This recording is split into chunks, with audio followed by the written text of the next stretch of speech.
Praise the Lord. Greetings to you all. The matchless name of our Lord and Savior Jesus Christ. It's a great privilege to share the word of God. ప్రభు అయిన యేసుక్రీస్తు నామమున మీ అందరికీ శుభములు తెలియజేస్తున్నాను. ఈ సమయంలో మనం దేవుని యొక్క వాక్యాన్ని చదువుకుందాం.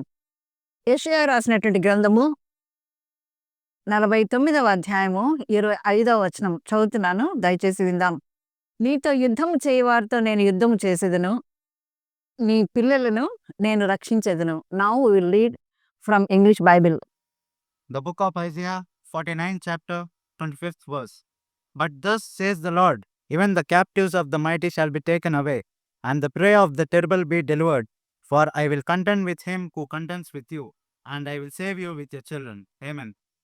ప్రార్థించుకుందాం. సర్వశక్తి కృపా కనికరగల మా ప్రియ పరలోక తండ్రి, నీ ఘనమైన అమూల్యమైన పరిశుద్ధమైన నామకు స్తోత్రములు.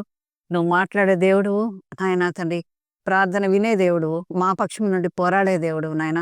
మాతో మాట్లాడమని నీ యొక్క వాక్యం బయలు వెళ్ళుచుండగా ఆదరణ లేని వారికి ఆదరణ, ప్రభా ధైర్యం లేని వారిని ధైర్యపరిచి, రక్షణ లేని వారికి రక్షణ, స్వస్థత లేని వారికి స్వస్థత దయచేయమని యేసయ్య అత్యున్నతమైన నామమున అడుగుచున్నాం తండ్రి. ఆమేన్. ఇక్కడ మనం గమనించినట్లయితే దేవుడు తన యొక్క ప్రజలతో మాట్లాడుతున్నాడు.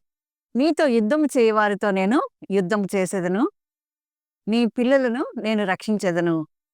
చాలాసార్లు మనకు అపోజిషన్ వస్తూ ఉంటుంది. ఫ్యామిలీలో రావచ్చు, లేకపోతే నైబర్స్తో రావచ్చు, రిలేటివ్స్తో రావచ్చు, ఫ్రెండ్స్తో రావచ్చు. అయితే ద బేసిక్ థింగ్ ఏమిటంటే వారి నుంచి వచ్చే opposition that's not from them.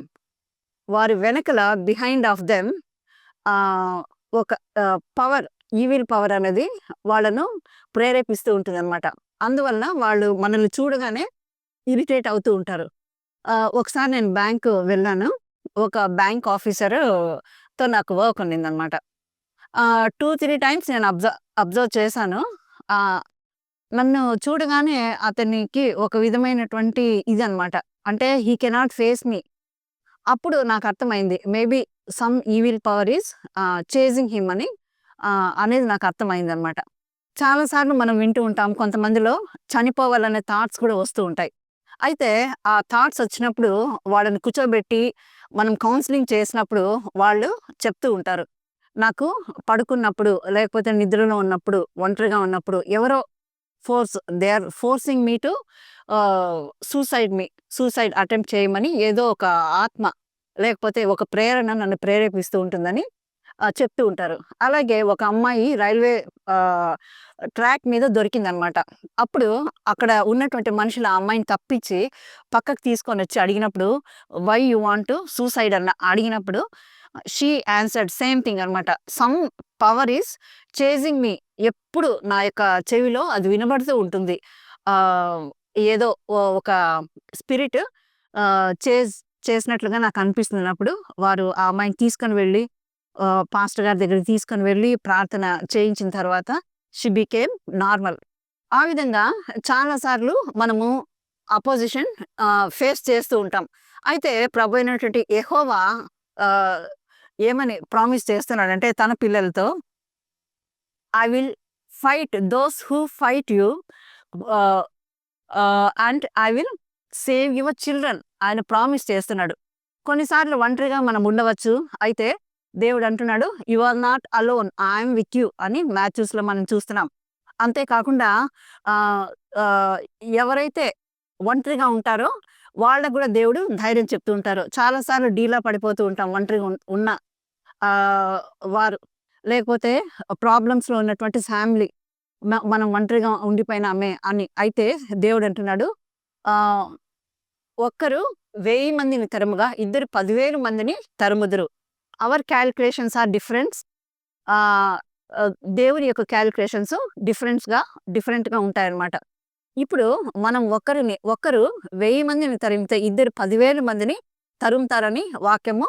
If 1 can chase 10,000, 2 can chase 10,000 అని దేవుని యొక్క క్యాలిక్యులేషన్స్. అయితే ఆ విధంగా దేవుడు ఏమంటున్నాడంటే ఒంటరిగా ఉన్నటువంటి వారికి కూడా దేవుడు ధైర్యపరుస్తున్నాడు. ఏమంటున్నాడు వాక్యము, ఏమని చెప్తుందంటే, మనకు విరోధంగా ఉన్న వారితో నేను యుద్ధం చేసేదను అని చెప్తున్నాడు అనమాట. మీతో యుద్ధము చేయవారితో నేను యుద్ధము చేసేదను. నీ పిల్లలను నేను రక్షిస్తాను. అంతేకాకుండా మరి ముఖ్యంగా ఒంటరిగా ఉన్నటువంటి మహిళలు చూసినట్లయితే ఈరోజు చాలా కేసెస్‌లో మనం చూసినట్లయితే లోన్‌లీగా ఫీల్ అవుతూ ఉంటారు. ఫ్యామిలీ బ్రోకెన్ కానివ్వండి, లేకపోతే డివోర్స్ వుమెన్ కానివ్వండి, విడో వుమెన్ కానివ్వండి. అటువంటి వారితో ప్రత్యేకంగా దేవుడు మాట్లాడుతున్నాడు. "నీవు భయపడకుము."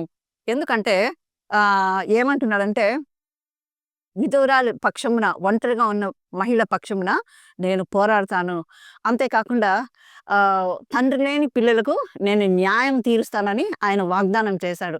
కాబట్టి కొన్ని పవర్స్ అవి ఎటువంటివైనా మనకు అపోజిషన్‌గా వచ్చినప్పుడు దేవుడిచ్చిన వాగ్దానాన్ని మనం పెట్టుకొని, మనం దేవుడిని అడగాలి. ప్రభా, you have promised me because you are the God of promises. You have promised me. నీ promise you should be fulfil on my life అని మనం దేవుడిని అడగాలి. ఎందుకంటే కీర్తనలో మనం చూసినట్లయితే, నేను అబద్ధము ఆడను, ఆడుటకు నేను నరుడను కాను అని ఉంది. నా పెదవుల మీద బయలు వెళ్ళిన మాటలు నేను మార్చను, రద్దుపరచను. ఆ విధంగా రద్దుపరచడానికి లేకపోతే మార్చడానికి నేను ఐఎమ్ నాట్ ఏ హ్యూమన్. నేను మనిషిని కాదని దేవుడి వాక్యం చెప్తున్నది. ఆయన మాట, నా మాట అగ్ని వంటిది కాదా అని దేవుడు సెలవిస్తున్నాడనమాట. నా మాట సుత్తె వంటిది కాదా అని అంటున్నాడు. కాబట్టి ఎప్పుడైతే వెన్ వి దేవుని యొక్క ప్రామిస్ పైన మనం ఆనుకొని ఉంటామో అప్పుడు మనము పూర్ణ శాంతి గలవానిగా ఆయన చేస్తాడనమాట. అందుకని యెషయా గ్రంథంలో చూసినట్టయితే, ఎవని మనస్సు నీ మీద ఆనుకొనినో వాని పూర్ణ శాంతి గలవానిగా కాపాడదు అని వాక్యం సెలవిచ్చుచున్నది. ఈరోజు నీవు నేను అటువంటి సర్కమ్స్టెన్స్‌లో ఉన్నట్లయితే, అనేక మంది మన పైన దండయాత్ర చేస్తున్నట్లయితే, యుద్ధం చేస్తున్నట్లయితే, కోర్ట్ కేసెస్ ఉన్నట్లయితే, లేకపోతే పోలీస్ కంప్లెయింట్స్ ఉన్నట్లయితే, we should not do anything. Just we should lean on God and we should come to the presence of the God. ఆయన సన్నిధిలో మనం మోకరించి ప్రార్థన చేసి ఆయనకు సమస్తం అప్పగించినట్లయితే, ఆయన ఇచ్చిన వాగ్దానాన్ని మన పక్షాన ఆయన నెరవేర్చేవాడుగా ఉంటున్నాడు. నీతో యుద్ధము చేయి వారితో నేను యుద్ధం చేసేదను, నీ పిల్లలను నేను రక్షించెదను. I will fight those who fight for you and I will save your children. కాబట్టి he is the God of promises. మన దేవుడు బలవంతుడై ఉన్నాడు కనుక ఆయన పైన ఆనుకొని, ఆయన ప్రామిస్ పైన ఆనుకొని మనం ఉన్నట్లయితే మనల్ని పూర్ణ శాంతి గలవారిగా చేసి మనకి డెలివరెన్స్ ఇస్తాడు. అటువంటి మంచి ఆత్మీయ జీవితంలో దేవుడు నిన్ను నన్ను ముందుకు నడిపించును గాక. ఆమేన్. Thank you.